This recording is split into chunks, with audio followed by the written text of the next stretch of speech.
5. The Twits by Roald Dahl. The glass eye. You can play a lot of tricks with a glass eye, because you can take it out and pop it back in again any time you like. You can bet your life Mrs. Twit knew all the tricks. One morning, she took out her glass eye and dropped it into Mr. Twit's mug of beer when he wasn't looking. Mr. Twit sat there drinking the beer slowly. The froth made a white ring on the hairs around his mouth. He wiped the white froth onto his sleeve and wiped his sleeve on his trousers. "You're plotting something," Mrs. Twit said, keeping her back turned so he wouldn't see that she had taken out her glass eye.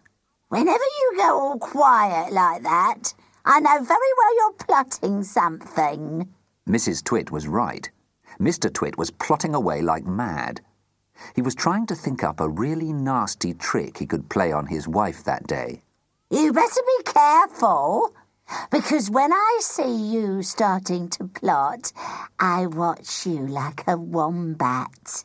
"Oh, do shut up, you old hag!" Mr. Twit said. He went on drinking his beer, and his evil mind kept working away on the latest horrid trick he was going to play on the old woman. Suddenly, as Mr. Twit tipped the last drop of beer down his throat, he caught sight of Mrs. Twit's awful glass eye staring up at him from the bottom of the mug. It made him jump. "I told you I was watching you. I've got eyes everywhere, so you'd better be careful." The frog. To pay her back for the glass eye in his beer, Mr. Twit decided he would put a frog in Mrs. Twit's bed.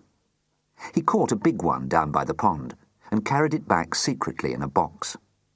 That night, when Mrs. Twit was in the bathroom getting ready for bed, Mr. Twit slipped the frog between her sheets. Then he got into his own bed and waited for the fun to begin. Mrs. Twit came back and climbed into her bed and put out the light. She lay there in the dark, scratching her tummy. Her tummy was itching. Dirty old hags like her always have itchy tummies. Then all at once she felt something cold and slimy crawling over her feet. She screamed. "What's the matter with you?" "Help!" Screamed Mrs. Twit, bouncing about. There's something in my bed." "Oh, I'll bet it's that giant skilly wiggler I saw on the floor just now." "That what?" "I tried to kill it, but it got away. It's got teeth like screwdrivers." "Help! Oh, save me! It's all over my feet!" "It'll bite off your toes." Ah! Mrs. Twit fainted. Mr. Twit got out of bed and fetched a jug of cold water. He poured the water over Mrs. Twit's head to revive her. The frog crawled up from under the sheets to get near the water.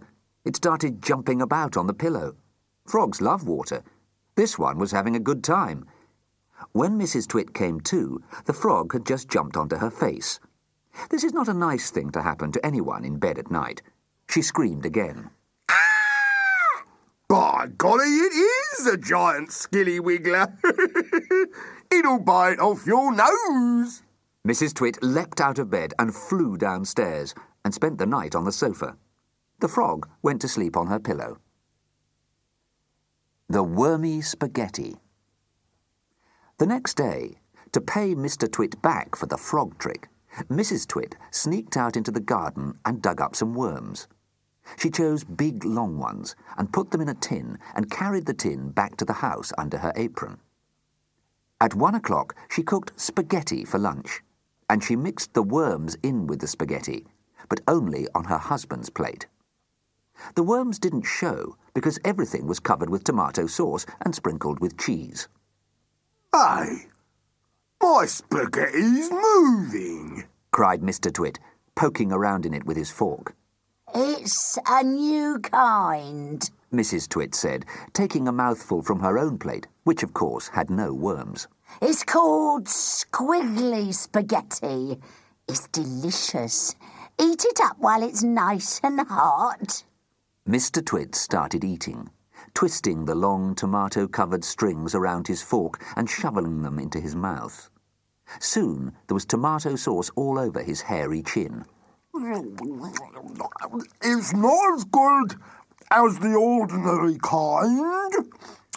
It's too squishy. I find it very tasty. Mrs. Twit was watching him from the other end of the table. It gave her great pleasure to watch him eating worms. I find it rather bitter. It's got a distinctly bitter flavour. Buy the other kind next time. Mrs. Twit waited until Mr. Twit had eaten the whole plateful. Then she said, You want to know why your spaghetti was squishy? Mr. Twit wiped the tomato sauce from his beard with a corner of the tablecloth. Why? And why it had a nasty bitter taste? Why? Because it was worms! Cried Mrs. Twit, clapping her hands and stamping her feet on the floor and rocking with horrible laughter.